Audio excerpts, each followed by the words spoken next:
Happy Mother's Day. I was thinking how blessed we are here at Faith Lutheran Church. You know, being a mature, civil-haired congregation, so many of us can boast that we still have our mothers. Roxanne Blow, Natalie Bowman, Charlie Burdett, Cindy Eck, Ann Morris, Bruce Thompson, Rhonda Paprocki, Jennifer Allen, Laura Vogt, Terry Leonard, Christy Harville, Daniel, Nick, and Mark Beard, and me. We are all blessed to have our mothers. So to each one of them, happy Mother's Day from our church family here at Faith Lutheran. You know, it's not surprising that this morning's gospel text is often read at memorial services. Jesus talks about his Father's house, where there are so many dwelling places and so many rooms. The image of this scripture passage offers to us that when we die, that there is going to be a room for us in heaven. And waiting for us when we get there is Jesus with his outstretched arm, there waiting for us to welcome us. But you know, this was Jesus' farewell dissertation to his 12 disciples.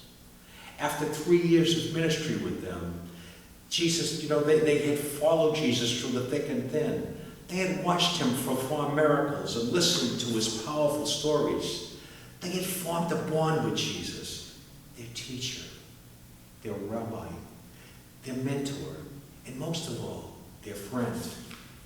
Now, today's gospel tells us that Jesus is returning to God from whence he came.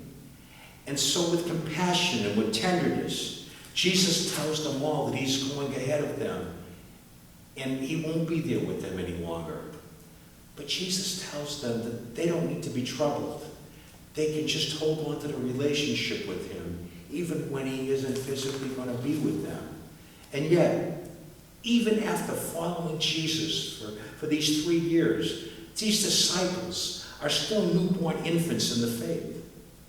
And Thomas exclaims, "Lord, we don't know where you're going. How can we know the way?" And then Philip says, "Lord, show us the Father, and we're going to be satisfied." And so Jesus, perhaps shaking his head, "I am in the Father, and the Father is in me, and I am the way, the truth, and the life." Their relationship with Jesus provides them with the truth and life. They don't need to have all these answers right now. Even when the worst thing they can imagine, Jesus not being with them, happens, they will survive. They're going to be fine. Do not let your hearts be troubled. Believe in God. Believe also in me. How many times are we like newborn infants in faith? We are Christian.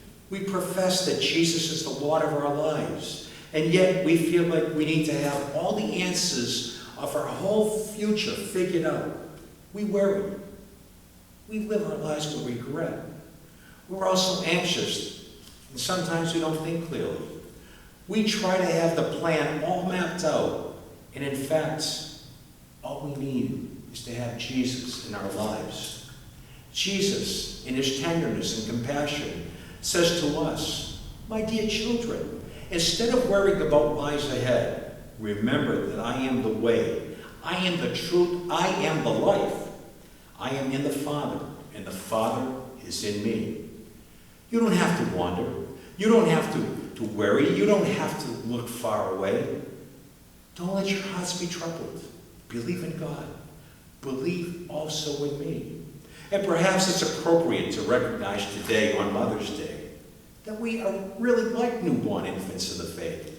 Newborn infants are 100% dependent on their mothers and others who care for them. Every single one of our needs must be met by someone else who has birthed or adopted them or promised to be their guardian. Newborn infants live in complete trust for the needs to be met by others for their survival. They have no other choice.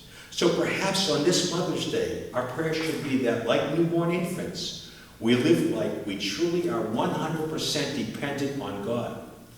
Instead of trying to create our own way, may we remember and trust that Jesus is the way, the truth, and the life. Instead of wondering and worrying, may we look to Jesus, for when we know Jesus, we also will know God. Do not let your hearts be troubled. Believe in God and also believe in me.